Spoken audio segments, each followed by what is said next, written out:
तो भाई फिश के रोने से लेके डेयरडेविल के एक बंदे को छोड़ने तक सब कुछ देख ले इस एपिसोड में। मतलब तुम सोच के देखो, इस एपिसोड में किसी ने किसी को मुक्का नहीं मारा, तब भी episode one of the best episode है इस सीजन का। बट टेंशन मत लो, क्योंकि इसके ऊपर हम बात करेंगे। तो फिर चलो शुरू करते हैं। तो ये एपिसोड शुरू हुआ वेनेसा एंड फिश के साथ, जहां पर पुराने एपिसोड से हमें ये पता था कि वेनेसा हाईली क्रिटिकल है अभी इस सिचुएशन पे, एंड फिश इसके बारे में कुछ नहीं कर सकता। और फिश को इस तरीके से देखना काफी ज्यादा इमोशनल था मेरे लिए, क्योंकि यार फिश को हमने कभी भी इस तरीके से देखा नहीं है। हाँ देखो, वो बुरा है, मैं मानता हूँ, बट फिश को रोते हुए देखना, it's different bro. And last में जो उसके साथ हुआ, आई डोंट थिंक सो कि डेयरडेविल एंड बुलजाई बचने वाले हैं थोड़ा सा भी। जो कि मैट एंड बुलजाई की कन्वर्सेशन का पार्ट भी है, जहां बुलजाई डेयरडेविल को ये बोलता है कि मैंने वेनेसा को मार दिया, अब तुझे पता है कि क्या होने वाला है। तो डेयरडेविल उसको बोलता है कि हाँ, फिश पूरी दुनिया एक कर देगा हम दोनों को पकड़ने के लिए। तो बुलजाई उसको बोलता है कि हम दोनों को नहीं, मुझे। और डेयरडेविल वहां पर उसको बोलता है कि सिर्फ तुझे नहीं, हम दोनों को, क्योंकि मैं भी वहां पे मौजूद था और फिश के लिए इतना काफी है। And Matt, I am totally agree with you,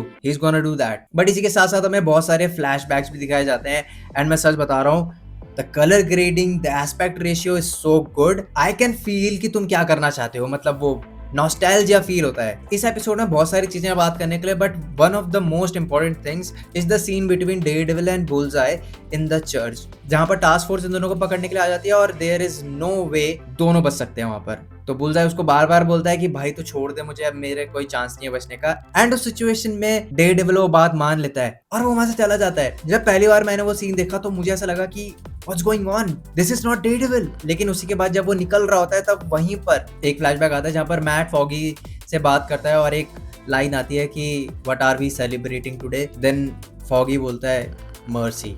and जब वो मर्सी बोलता है तो वो हाथ आगे बढ़ता है, this is so good, well choreographed. देखो, इस एपिसोड में कोई भी मार पिटाई नहीं हुई है, फिर भी one of the best episode है इस सीजन का। एंड एंडिंग इज सो, मैं कैसे बात करूं एंडिंग की यार, दिस इज सो, मतलब उन्होंने वेनेसा को बचा लिया था, फिर वेनेसा फिश से बात करती है और उस टाइम पे मुझे ऐसा लग रहा था कि वेनेसा बच चुकी है, बस इसकी याददाश्त चली गई, क्योंकि वो एक लाइन बोलती है वहाँ पर कि tell me a story and something.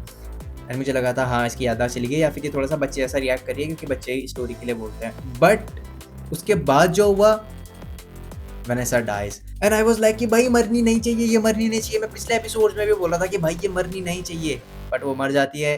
And अब इसके बाद जो डेयरडेविल एंड बुलजाई का होगा, मुझे नहीं पता भाई। डेयरडेविल का सीन तो मैं पता है कि वो सीधा जेल के अंदर ही जाएगा। मुझे लग रहा है कि बुलजाई का खेल खत्म है यार, ये आखिरी एपिसोड होगा बुलजाई के लिए।